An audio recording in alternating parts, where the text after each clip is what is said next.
Ang intense ng mga kaganapan ngayon sa abot kamay na pangarap sapagkat manginginig sa takot si Moira dahil sa mangyayaring hindi niya inaasahan.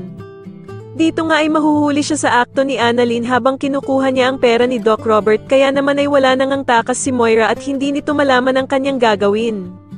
Samantala ay masisira ang mga plano ni Moira dahil sa makakabanggaan ni Bala Hadja si Annalyn at dito nga ay mukhang namukan nga daw siya nito.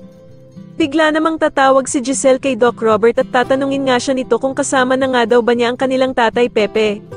Pero sasagutin naman siya ni Doc Robert na hindi pa daw niya kasama si Lolo Pepe at nasa basurahan nga daw ito sa tapat ng pinto. Agad namang manlulumo si Giselle nang malaman niyang hindi pa din kasama ni Doc Robert si Lolo Pepe at hindi pa nga daw niya ito naliligtas.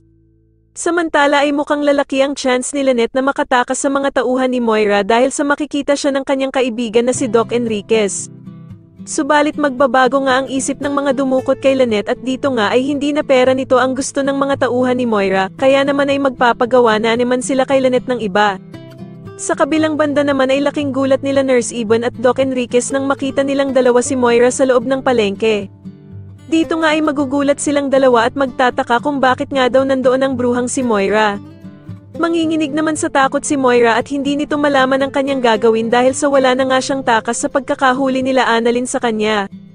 Sa tingin niyo dito na nga kaya malaman nila Annalyn at Doc Robert na si Moira talaga ang totoong dumukot kay Lolo Pepe at makulong na kaya ang bruhang si Moira, mas lalo na nga talagang nagiging exciting ang mga susunod na kaganapan kaya naman ay mas lalo pa nating abangan ang mas lalong gumigandang abot kamay na pangarap. Maraming salamat po sa inyong panonood at sana po ay mas subscribe niyo ako. Maraming salamat po.